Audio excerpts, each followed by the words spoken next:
Muy bien. Nos habíamos quedado aquí, ¿cierto? Perfecto. A ver, entonces, a ver.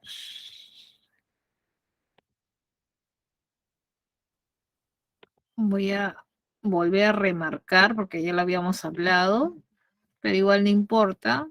Lo vamos a como repasar nuevamente. ¿Listo? Entonces, nuevamente, a manera de repaso, recuerda que las glándulas endocrinas, como es en este caso la tiroides, produce una hormona tiroxina, pero también produce la calcitonina. Recuerda que la tiroxina estimula el crecimiento de los mamíferos jóvenes, controla la velocidad del metabolismo y la calcitonina es otra hormona producida por la tiroides que regula la concentración de calcio en la sangre. ¿Cómo? Reduce los niveles de calcio en la sangre y con ello manda todo ese calcio a los huesos y reduce, por lo tanto, el dolor óseo. Profesor, ¿y qué pasaría si hay un mal funcionamiento de la tiroides? Porque sucede, puede funcionar mal. ¿Qué podríamos hacer o qué podría ocurrir? En ese caso, ¿no? Si hay un mal funcionamiento, puede darse dos escenarios. Que hay una baja disminución de la actividad de la tiroide, llamada hipotiroidismo,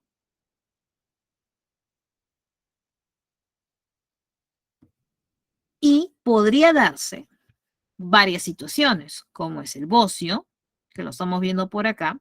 Este es el bocio. El bocio es el crecimiento exagerado de la glándula tiroides debido a la baja actividad, debido a la hipoactividad de la tiroides. O podría darse otro escenario. Podría ocurrir mixedema, claro, si se trata de adultos como nosotros, si hay una baja actividad de tiroides, te va a dar una pereza mental, una pereza física, de repente disminución de tu metabolismo, obesidad, entre otros. Pero si hay una baja actividad o hipoactividad de la tiroides cuando es recién nacido o niños, eso sí es preocupante. Podría conllevar, ocasionar un retardo físico y un retardo mental en los mamíferos inmaduros. Y eso se llama cretinismo. Por eso, cuán importante es hacerle un test a los recién nacidos y determinar cómo está funcionando la glándula tiroides y otras glándulas más. Hay todo un test. ¿Eh? Muy bien. Profesor, ¿y qué pasaría si en lugar de disminución de la actividad hay un aumento de actividad? Y sí, puede haber un aumento de la actividad y esto se conoce como el hipertiroidismo. ¿Ya? Ese es el hipertiroidismo y se caracteriza con un nerviosismo, una irritabilidad, una hiperactividad, aumento en el metabolismo, frecuencia cardíaca elevada, frecuencia respiratoria elevada, temperatura, pérdida de masa corporal, generalmente son flaquitos, y generalmente está acompañado de una exoftalmia, o sea, ojos sobresalientes. Entonces, imagínate persona flaquita, todo nerviosa, con ojos sobresalientes, muy probablemente tenga hipertiroidismo. ¿Listo? Muy bien.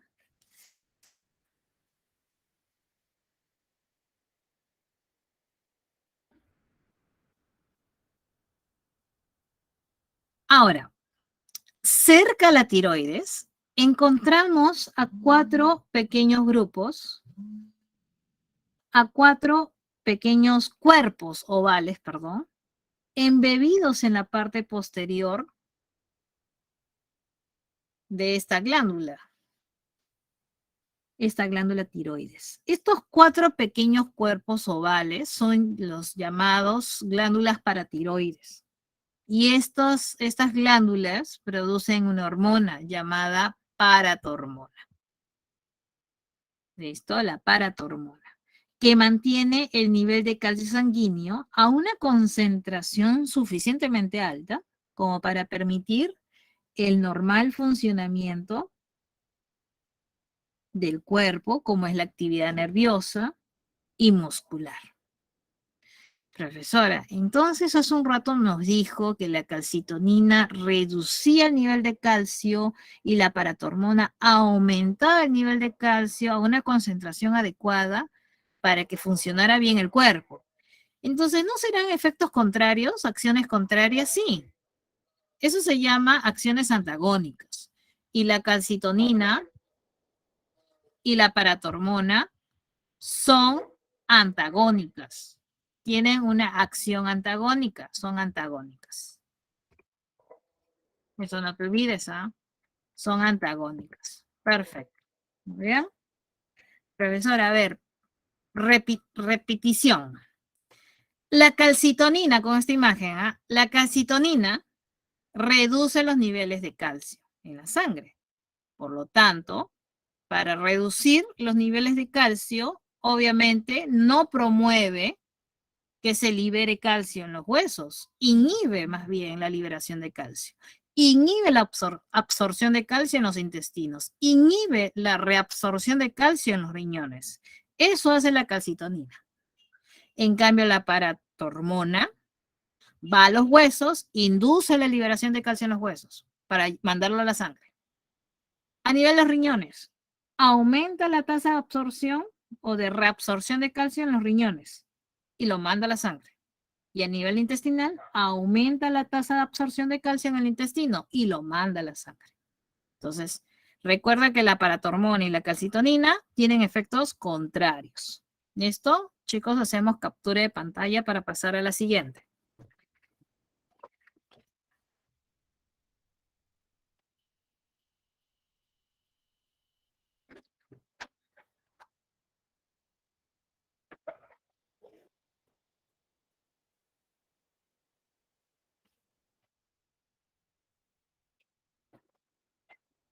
Muy bien, entonces pasamos a esta siguiente diapositiva. Te presento ahora otra glándula. Ahora tenemos el timo. El timo, cuando fuiste niñito pequeño, era bastante voluminoso. Pero luego, a medida que entraste a la pubertad y pasaste, fue involucionando. El timo produce principalmente la timosina, que es una hormona proteica. Su función es estimular la maduración de los famosos linfocitos T. Ahora ya sabes por qué se llama linfocitos T. T porque maduran en el timo y son células del sistema inmune. Luego tenemos otra glándula, lo que es la glándula suprarrenal. Recordemos que las glándulas suprarrenales se encuentran sobre los riñones. Y estas glándulas suprarrenales, al igual que el riñón, ¿te acuerdas? No sé si lo mencionamos. Yo creo que sí, ¿no? Igual te hago un recordatorio. La glándula suprarrenal tiene dos zonas, una zona interna llamada médula, que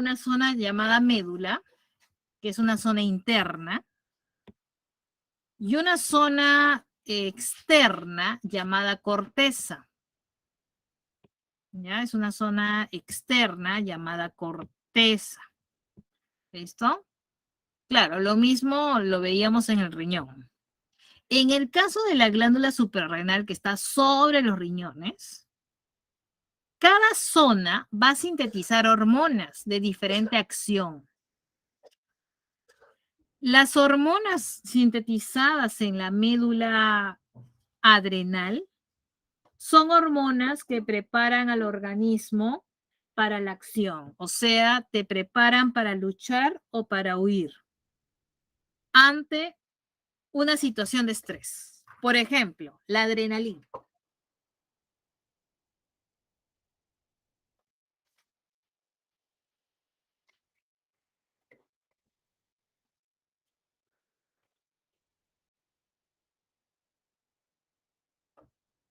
La adrenalina, recordar, es esta hormona que te prepara para la acción.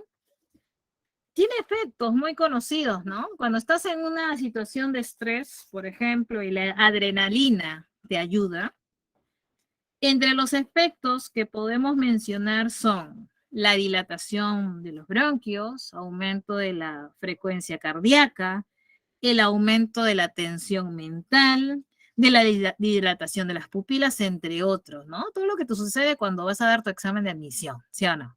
Entonces son efectos de la adrenalina que te prepara para la acción. Y recuerda que la adrenalina, junto con la noradrenalina, estas hormonas son de corto plazo, o sea, te preparan para allá, para una situación de estrés a corto plazo.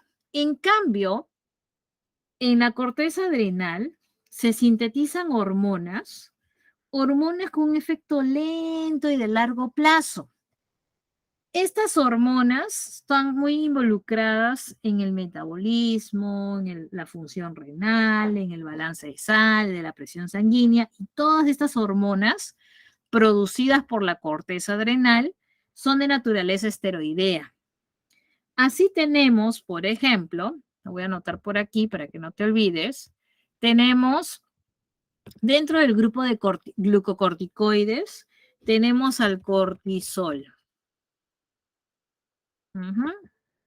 Luego, la aldosterona es un buen ejemplo de mineralocorticoide.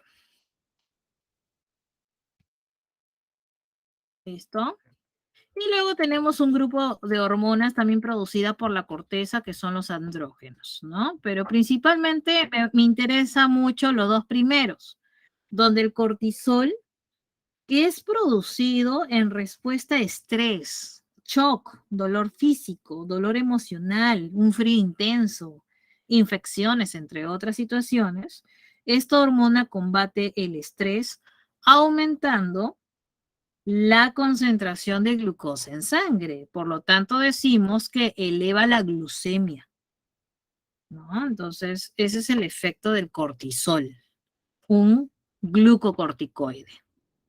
Con respecto a los mineralocorticoides, que tienen que ver con el metabolismo mineral, un buen ejemplo es la aldosterona, la cual regula la retención de agua, controlando la distribución de sodio. O sea, lo que hace la aldosterona es incrementar la reabsorción de sodio y de cloruros en los riñones a expensas de los iones potasio, que van a ser eliminados, perdidos en la orina. Y es estos iones potasio los que acidifican la orina, son los responsables de la acidez de la orina. Muy bien, esta es la aldosterona. Y claro, el otro grupo son los andrógenos, que son hormonas, ¿no?, masculinizantes. Muy bien. Listo, chicos, hacemos captura de pantalla. Espero que todo esté claro hasta el momento. Recuerda, duda, consulta o quieres que vuelva a repetir, indícamelo a través del chat, que yo estoy atenta. Muy bien, chicos, hacemos captura para pasar a la última glándula endocrina.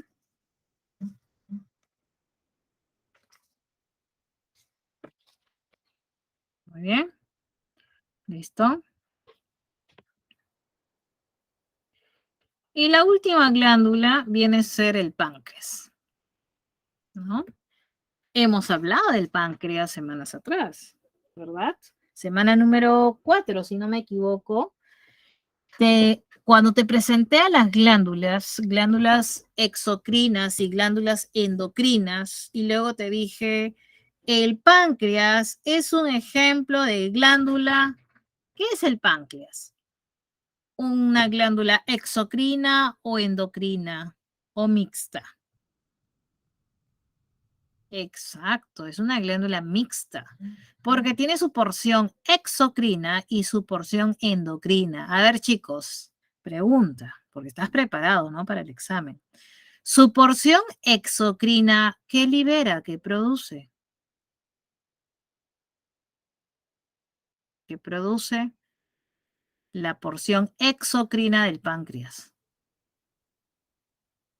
Lo hemos visto hace poco, semana 6, que produce jugo pancreático.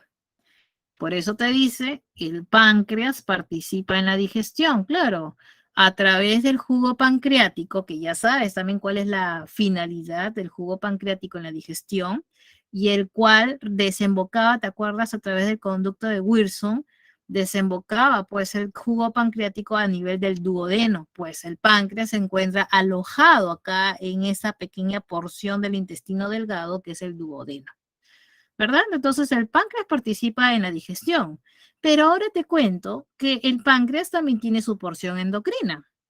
Recuerda que la porción endocrina del páncreas está constituida por 1 a 2 millones de islotes de Langerhans, ¿no? Acá están los islotes de Langerhans, vamos a resaltarlo por aquí para que te percates. Acá están los islotes de Langerhans, acá están los islotes de Langerhans, que está constituido por diferentes tipos celulares. Entre los diferentes tipos celulares tenemos a las células alfa, a las células beta, a las células delta y a las células F, ¿no? Por ejemplo, las células alfa producen el glucagón. Las células beta producen la insulina. Las células delta producen la somatostatina. Y las células F producen el polipéptido pancreático, ¿no? Entonces, en los islotes vamos a ver diferentes tipos celulares. Y ahora ya sabemos qué células producen el glucagón y qué células producen la insulina, que son las hormonas que más me van a interesar ahora. ¿Listo? Ahora, el glucagón, de repente es menos conocido por ustedes. El glucagón, como la insulina, son muy importantes en el metabolismo del glucógeno. La insulina, por ejemplo, ya que es la más conocida, va a estar involucrada en un proceso llamado glucogénesis. Glucogénesis. En cambio, el glucagón va a estar involucrado en un proceso llamado glucogenólisis. Profesora, ¿a qué se refiere con glucogénesis? Semana número 1. ¿Qué es el glucógeno? El glucógeno era un polisacárido de reserva. Entonces, el hecho de formar glucógeno, porque glucogénesis indica formación de glucógeno, este glucógeno se almacena en el hígado y sirve como reserva de glucosa. Entonces, ¿quién fomenta la glucogénesis? Es la insulina. Por eso la insulina, por acá en esta tablita, dice que es anabólica, claro, porque fomenta la formación de glucógeno. Es hipoglucemiante, claro, como se necesita glucosa para formar glucógeno, obviamente se reducen los niveles de glucosa en sangre, porque esa glucosa se va mandando al hígado para que se forme el glucógeno como carbohidrato de reserva. En cambio, el glucagón, que es producido por las células alfa, el glucagón lo que hace es degradar el glucógeno. O sea, a través de la glucogenólisis hay una degradación de glucógeno. Por lo tanto, al degradarse el glucógeno, libera unidades de glucosa y lo manda a la sangre. Por lo tanto, el glucagón es hiperglucemiante porque las glucosas liberadas son enviadas a la sangre. ¿Listo? Por lo tanto, no que tienen efecto contrario. Mientras una forma glucógeno, la otra lo degrada. Por lo tanto, decimos que el glucagón y la insulina tienen efectos antagónicos, son antagónicos. Y vamos a ponerlo por acá. Son antagónicos, no te olvides. ¿Ya? Y bueno, para ir terminando, la somatostatina va a regular la motilidad gástrica y la secreción endocrina intestinal. Finalmente, el polipéptido pancreático va a regular los procesos digestivos. Muy bien. Para terminar esta diapositiva, te pregunto, muchas veces hemos escuchado de la insulina. ¿Por qué? porque se le relaciona mucho con una enfermedad, ¿cierto? Esta enfermedad es la diabetes. ¿Qué sabes de la diabetes?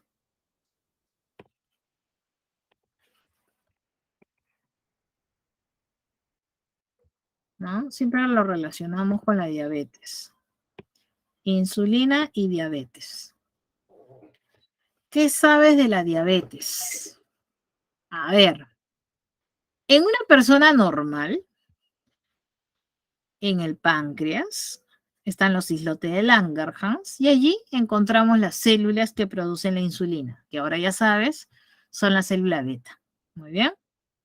Estas células beta, al producir insulina, que recordarás en la explicación anterior, es una hormona de qué naturaleza? Una hormona proteica. Por lo tanto, al ser una hormona proteica, tiene su receptor en la superficie de la célula. Y acá está la hormona, ¿ves? Has visto que ha hecho match, ha hecho complementariedad. Entonces se forma el complejo hormona receptor. Acá está, la hormona receptor. Muy bien. Entonces, este complejo hormona receptor, ¿no? Induce a la formación de señales internas que ya conoces y finalmente da lugar a que se abre, por decirlo así, una compuerta y pueda pasar al interior de la célula, pueda pasar la glucosa. Ese es el resultado cuando la insulina interactúa con su receptor, ¿no? Eso es lo que lleva la síntesis proteica, como te decía hace un rato, en los mecanismos de acción. Ese es la respuesta, el resultado de la interacción de estos dos. Es que la glucosa que se encuentra en la sangre puede ingresar a la célula y pueda ser aprovechada por la célula. Semana número 5, ya sabes cómo se aprovecha la glucosa dentro de una célula. Ya sabes que se aprovecha, ¿no? Se obtiene energía de la glucosa mediante respiración celular. Es un tema que hemos desarrollado y eso está clarísimo. Pero, ¿qué pasaría, profesora? ¿Qué pasaría si no hay o están defectuosas las células beta? Y por ende no hay insulina. No hay insulina y no se produce insulina. Entonces, si no hay insulina, obviamente no va a haber ninguna hormona que se una al receptor. Y esto es porque las células que producen insulina, que son las células beta, se encuentran dañadas o defectuosas. Defectuosas, vamos a ponerlo, ¿ya? Se encuentran defectuosas. Simplemente están ausentes. Pero, conclusión, no hay insulina. Y si no hay hormona que interacciona con el receptor, no se va a dar la señal para que ingrese la glucosa al interior. Conclusión, la glucosa se mantiene en la sangre. Resultado, un aumento de glucosa en sangre, denominada hiperglicemia. Otro caso, la insulina sí es producida con normalidad. El problema está en el receptor. No hay receptor o simplemente el receptor está defectuoso. Por lo tanto, cuando decimos que el receptor se encuentra dañado o está defectuoso, mismo resultado. No logra interaccionar la hormona con su receptor. Por lo tanto, no se desencadenan señales internas que permitan el pasaje de la glucosa al interior de la célula. Mismo resultado. La glucosa se mantiene en la sangre. Y hay un aumento de glucosa en sangre, una hiperglicemia. Estos casos involucran a la diabetes. Existe una diabetes tipo 1, donde las células beta están defectuosas, y en la diabetes tipo 2, el receptor es el problema, que está defectuoso, está dañado, pero no reconoce a la insulina. ¿Listo? Entonces son dos tipos de diabetes básicamente, y ya sabes cómo es que se relacionaba con la insulina.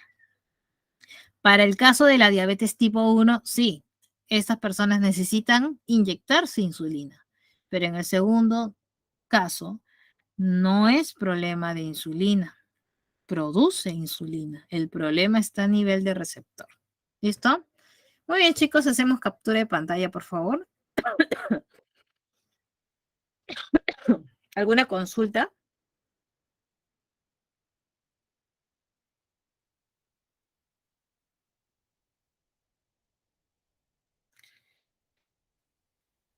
Ah, no es que se produzca mucha insulina, chicos, porque recuerda siempre que hay una regulación hormonal, ¿ya? Y eso lo vamos a ver en un rato. Siempre va a haber una regulación hormonal, no es que se va a ver una concentración, no, no va a pasar eso. Este tipo 2 también tiene o recibe el nombre de resistencia a insulina.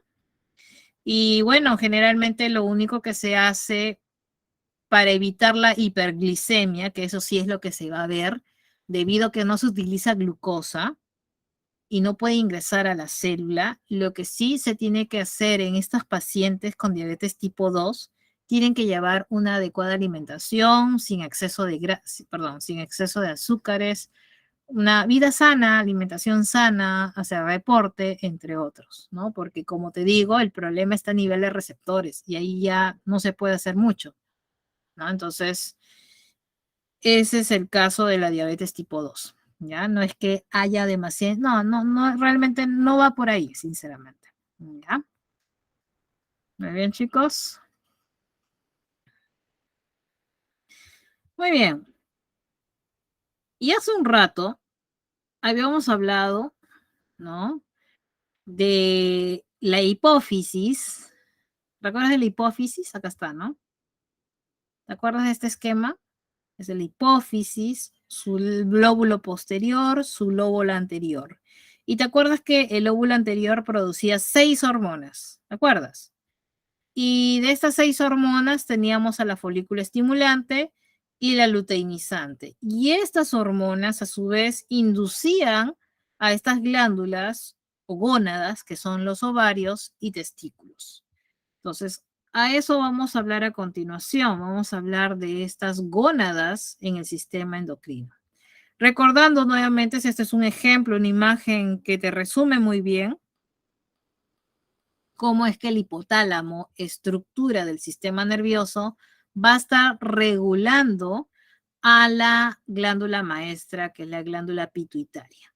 Y claro, se resalta acá o se sombrea la parte anterior porque es el lóbulo anterior de la pituitaria la que está relacionada con la producción de estas hormonas conocidas como la hormona luteinizante y la hormona folículo estimulante.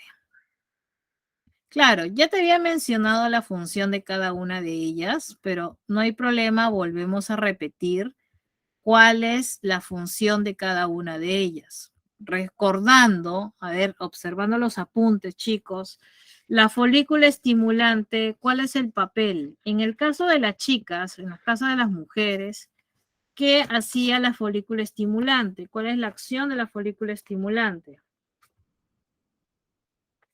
Como su nombre lo indica, la folícula estimulante estimulaba el desarrollo de los folículos ováricos. ¿Recuerdas, no?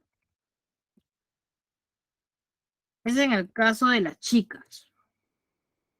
En el caso de los chicos, propiciaba la producción de espermatozoides.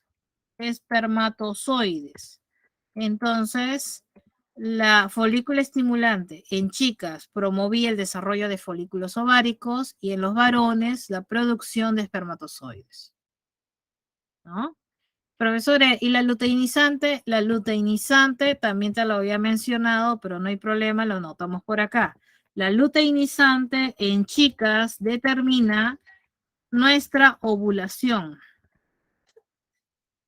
A ver, determina nuestra ovulación y además promueve la síntesis o determina la producción de progesterona gracias al cuerpo lúteo. Claro, el cuerpo lúteo es una estructura que se encuentra en el ovario. ¿Ya?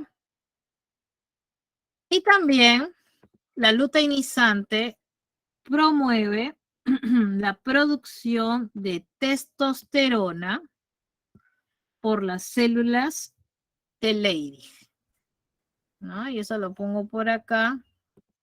La producción de testosterona, entre paréntesis, por las células de Leydig, que ya sabemos que se encuentra en el testículo. ¿Listo? Muy bien, claro. Y esta imagen del costado también refuerza lo que estoy mencionándote, ¿no? Por ejemplo, tenemos que a nivel de la hormona luteinizante que estimulaba las células de Leydig en la producción de testosterona, es una hormona masculina, y por otro lado la folícula estimulante promovía la formación de espermatozoides, específicamente inducía o regulaba a nivel de la célula de Sertoli, y así aparecían otros factores para la formación de estas células germinales, y también entraba a tallar esta testosterona para que se dé la maduración de los espermatozoides. Pero como notas, siempre en el tema hormonal, siempre hay una regulación, no hay un feedback. ¿Por qué? Porque si bien acá hay una regulación positiva, ¿no? Se está dando la producción de hormonas, pero una vez que las hormonas están presentes, hacen un stop, un pare, ¿no? Un stop a la pituitaria en este caso. Y también hacen un stop al nivel de hipotálamo, porque recuerda que el hipotálamo detectaba los niveles de hormona en la sangre. Entonces, de esta manera se hace una pausa, no hay una síntesis incontrolada de hormonas, no es así. Siempre hay una regulación para que haya un balance hormonal, ¿ya? Por eso que todas las hormonas están reguladas entre sí, como lo estás viendo en este esquema. Muy bien. Listo, chicos, hacemos captura de pantalla. Perfecto. Nos vamos ahora con el último tema de esta clase. Vamos a hablar a continuación del sistema inmune, del sistema inmunológico. El sistema inmune está formado por una red compleja y vital de células, como también de órganos que protegen a nuestro cuerpo de las infecciones. Entre los órganos involucrados del sistema inmune podemos mencionar, no sé, a la amígdala, al timo, a los vasos linfáticos, a la entre otros. Ya, recuerda que nuestro sistema inmune tiene esa capacidad sui generis de reconocer lo propio del extraño, ¿no? Entonces, es más, basta que entre cualquier partícula extraña para que rápidamente nuestro sistema inmune se active, lo reconozca y trate de destruirlo. Y esto es gracias a células, es gracias a proteínas. Y entonces, a continuación te voy a presentar cuáles son estas células que nos protegen de las infecciones. Todo parte de una célula madre hematopoyética, claro, es multipotencial porque dará lugar a diferentes linajes. Entre ellos tenemos el linaje linfoide, que dará lugar a todos los linfocitos. Y por otro lado tenemos al linaje mieloide, que dará lugar a los mastocitos, que dará lugar al glóbulo rojo, que dará lugar a los trombocitos o plaquetas, que dará lugar a los otros glóbulos blancos, como son los basófilos, eosinófilos, neutrófilos, monocitos, y de él la diferenciación del monocito, macrófago y célula dendrítica. Como te das cuenta, estas son las diferentes células del sistema inmune y de la cual ya hemos hablado de alguna de ellas en la semana número 4, cuando hablamos del tejido sanguíneo. ¿Listo, chicos? Vamos a hablar a continuación de las células que nos van a proteger contra las infecciones. Estamos hablando de los glóbulos blancos. Hacemos captura de pantalla y pasamos a la siguiente diapositiva para presentarte y volver a repasar algo que ya habíamos revisado, chicos, a estos glóbulos blancos. Hacemos captura, chicos.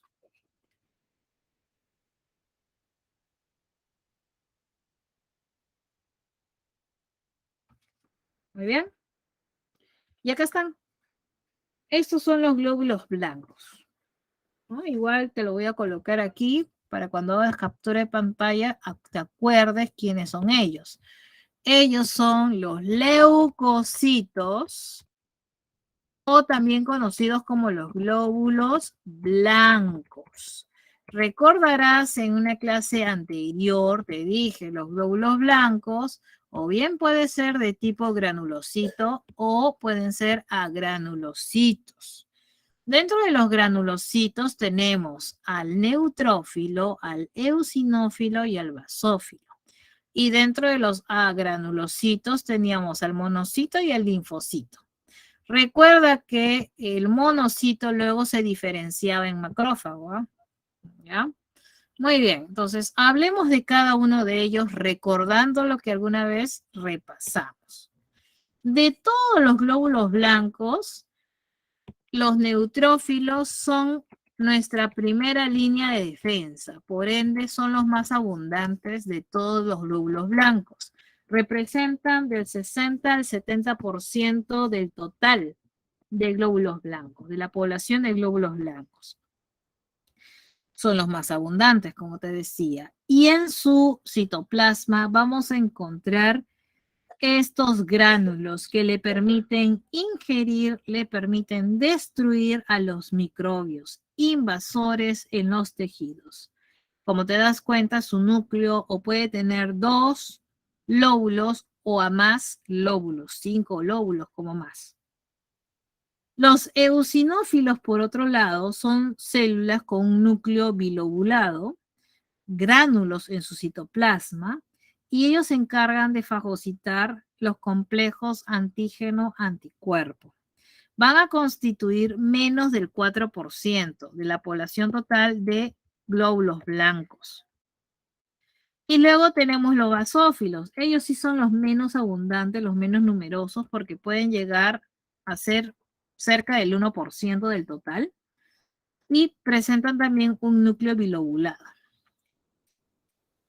Luego tenemos los agranulocitos. Como notas, no hay gránulos en el citoplasma. Así tenemos al monocito. Él representa del 3 al 8% aproximadamente del total de glóbulos blancos. Recuerda que el monocito son células que se encuentran en la sangre por 4 días aproximadamente y luego cuando llegan a cierto tejido conectivo se transforman. Se transforman en lo que es el macrófago, que es un monocito ya diferenciado. ¿Ya? Como notas, el núcleo tiene una forma de riñón y ellos representan del 3 al 8% del total de glóbulos blancos. Finalmente, los segundos más abundantes, los segundos, sí, el segundo más abundante es el linfocito, que puede estar en un 20 a 25% como máximo del total de glóbulos blancos. Ese es el linfocito, como notarás, su núcleo es ovoide, sus células son las más abundantes después del neutrófilo y además son responsables de la respuesta inmune. Tenemos dos tipos de linfocito, el linfocito B y el linfocito T. El linfocito B, cuando se encuentra con una partícula extraña, un antígeno, sufre una diferenciación. Esa diferenciación del linfocito B se llama célula plasmática. ¿Listo? Esta célula plasmática, acuérdate de ella. Y la célula plasmática es la única que va a poder sintetizar algo, el famoso anticuerpo. ¿Ya? Recuerda, el anticuerpo es sintetizado por la célula plasmática. ¿Ya? Y finalmente el linfocito T puede ser, dependiendo del marcador que se encuentre en la superficie, puede ser el linfocito TCD8 o el linfocito TCD4. Ya depende del receptor del marcador que se encuentre en la superficie celular. Muy bien, chicos, captura de pantalla para ir terminando.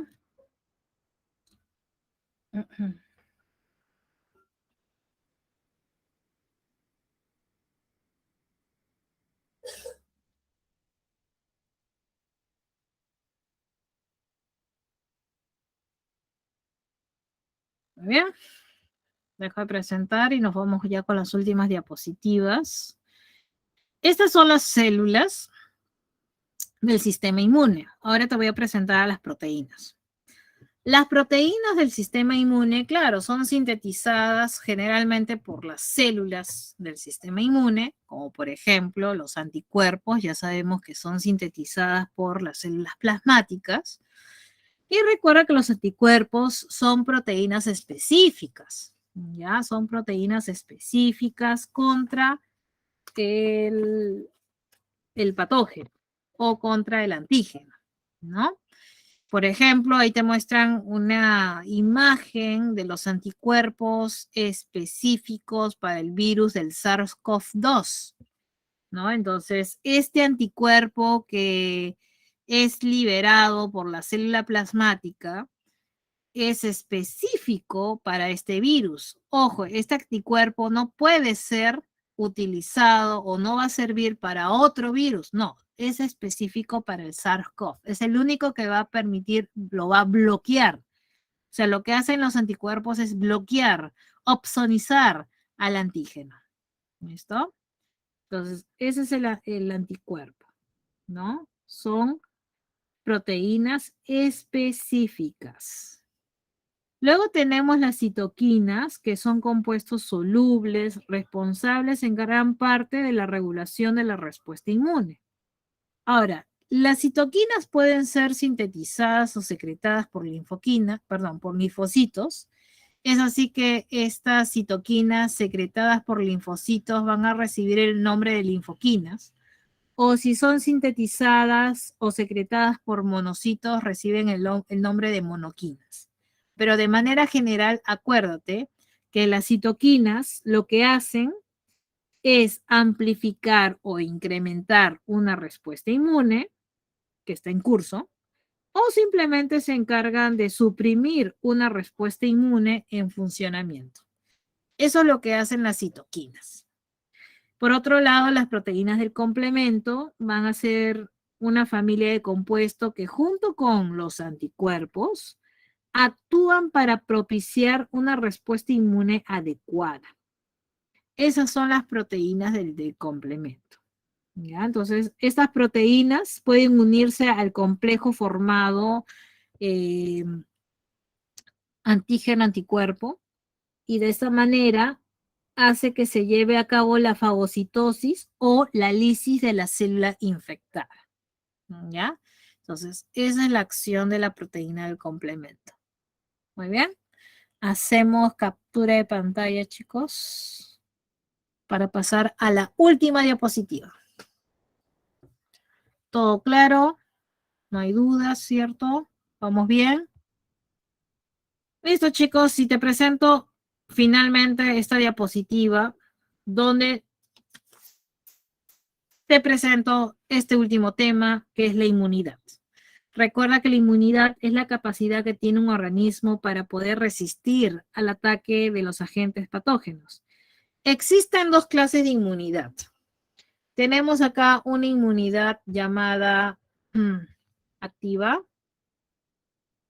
y una inmunidad llamada pasiva. Acuérdate que en una inmunidad activa, en una inmunidad activa, tú produces el anticuerpo, los anticuerpos, vamos a poner así, los anticuerpos. En cambio, en una inmunidad pasiva, otro organismo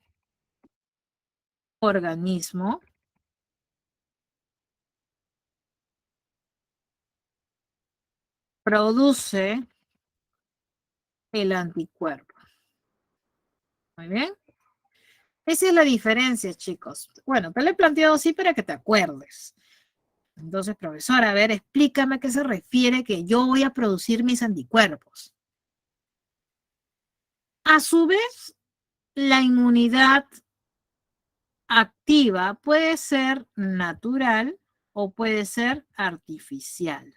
Natural, claro, cuando te da una enfermedad, te puede dar, no sé, la gripe, o te dio el sarampión, o la varicela, cualquier enfermedad que te dé, tú tienes la capacidad de poder generar anticuerpos. Claro, porque tu cuerpo, tu sistema inmune, reconoce el antígeno y crea una memoria inmunológica. Y cuando crea una memoria inmunológica, creó el anticuerpo. Quiere decir que nuevamente, cuando ingrese este patógeno, este microbio, que puede ser virus, bacteria, lo que sea, el cuerpo recuerda a este bandido y rápidamente lo que hace es mandar a los anticuerpos para bloquearlo. Claro, obviamente superaste la infección inicial, por eso que estás vivo, produces anticuerpos y vas a poder superar, vas a poder sintetizar estos anticuerpos. Entonces, de manera activa y de manera natural, has producido tus anticuerpos. Pero también puede ocurrir lo siguiente.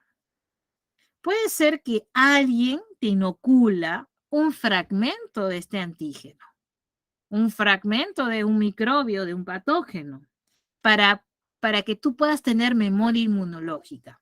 Claro, tú mismo vas a seguir produciendo los anticuerpos porque se te ha inoculado por vacunación, ¿no? Se te pudo haber inoculado un fragmento o el microbio atenuado, qué sé yo, dependiendo de la vacuna, se te ha colocado y tú mismo has producido los anticuerpos y con ello lo que se busca es nuevamente crear memoria inmunológica, que estés protegido ante las infecciones. Muy bien, esa es una inmunidad activa. Profesora, ¿y cuándo sería pasiva? Cuando otro organismo produjo el anticuerpo. Tú no, ¿ah? Fue otro organismo.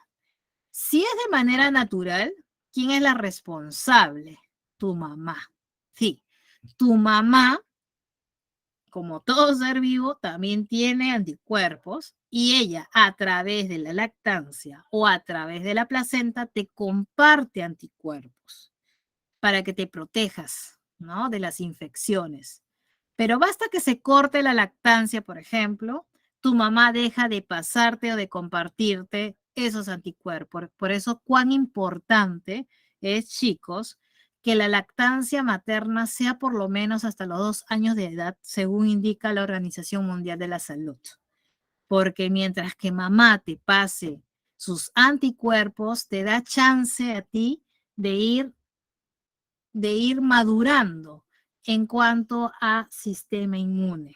¿Ya? Eso estamos hablando cuando fuiste pequeñito, ¿cierto? Entonces, de esta manera, decimos que otro organismo produjo el anticuerpo. De manera natural, fue tu mamá que te compartió a través de la lactancia materna los anticuerpos que ella adquirió durante su vida. Y de manera artificial significa que se te inyecta anticuerpos. Profesor, ¿y cómo? ¿En cuándo se me inyectan anticuerpos? Imagínate, puede darse la situación, ¿no? Puede darse la situación que tuviste una mordedura de serpiente. O de repente, no sé, te hiciste una herida con algo oxidado. Entonces, el antígeno ingresado, antígeno del tétano, o de repente el veneno de la serpiente, hay que neutralizarlo. Este antígeno, ¿cómo lo neutralizas? Con anticuerpos.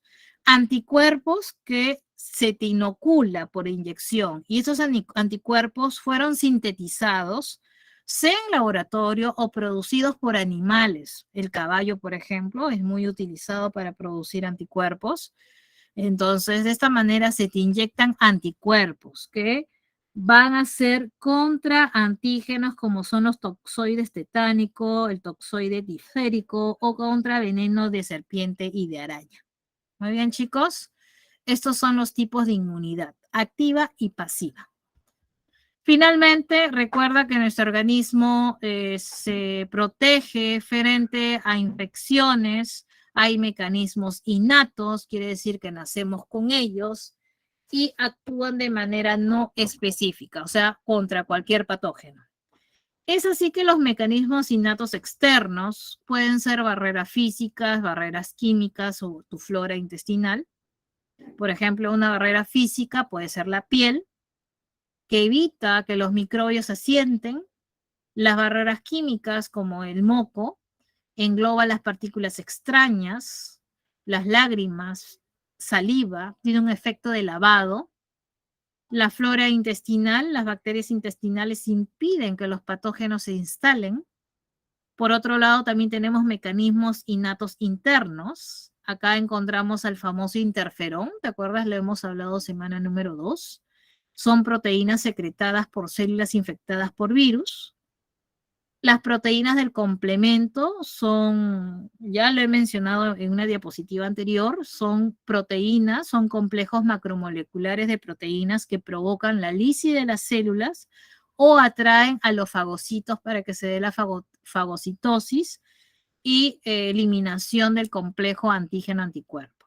Y claro están las células asesinas naturales, las natural killer, que destruyen a las células extrañas y a células infectadas o tumorales, produciendo agujeros en ellas mediante la perforina.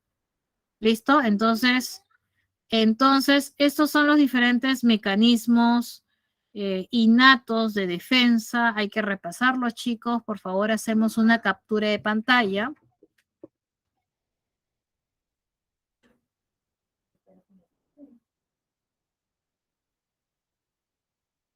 Muy bien, chicos. Con esto voy terminando. ¿Alguna consulta? ¿Todo está claro, chicos? ¿Sí? Entonces, para ir terminando, voy a dejar de... Saco esta aplicación para hacer un breve resumen antes ya de despedirme y pasarte las claves de la semana. Recuerda que lo desarrollado el día de hoy corresponde a las hormonas, tanto vegetales como animales. Recuerda que las hormonas vegetales son conocidas como fitohormonas y se agrupan en dos: las estimulantes y las inhibidoras. Dentro de las estimulantes, ya sabemos, tenemos a la leucina, a la giberelina y a la citocinina. Estas van a estimular el crecimiento y desarrollo de una planta. Uno pensaría que solamente encontraríamos estas hormonas. Si fuera así, habría un crecimiento ilimitado de la planta. Por eso que hay hormonas inhibidoras, ya que van a participar cuando la planta se encuentra en condiciones desfavorables para su crecimiento. Así tenemos el ácido abscísico y el etileno. Recuerda que el etileno es una hormona en estado gaseoso y que fomenta o acelera la maduración de los frutos, ¿no? Y acá en este cuadrito, ¿te acuerdas que te presenté, ¿no? La participación de todas esas hormonas a lo largo del desarrollo de la planta, ¿no? Esto hay que repasarlo, puede ser pregunta de examen, chicos. Finalmente, también hemos hablado del sistema endocrino humano. Recuerda que el sistema endocrino está conformado por glándulas endocrinas. Y recuerda que una glándula endocrina, su producto es vertido directamente al torrente sanguíneo. Recuerda que el nexo entre sistema nervioso y sistema endocrino viene a ser el hipotálamo, que regula la pituitaria, y a su vez la pituitaria o glándula maestra regula a las otras glándulas del sistema endocrino, ¿no? Y eso lo hemos visto por acá, ¿no? La glándula pituitaria regula a las otras glándulas para que produzcan hormonas. Ya hemos hablado de las hormonas producidas por cada una de estas glándulas. Por favor, repásalas, repasa todo esto y te voy a pasar las claves de esta semana. Por favor, ten en cuenta las indicaciones que te voy a detallar aquí en la pregunta número 8. ¿Hay algo que se debe corregir? Por favor, tomar en cuenta eso. Muy bien, chicos, con esto me despido. Espero que esta clase haya sido de su agrado y sobre todo les haya servido. Muy bien, me despido. Nos vemos, chicos. Hasta luego.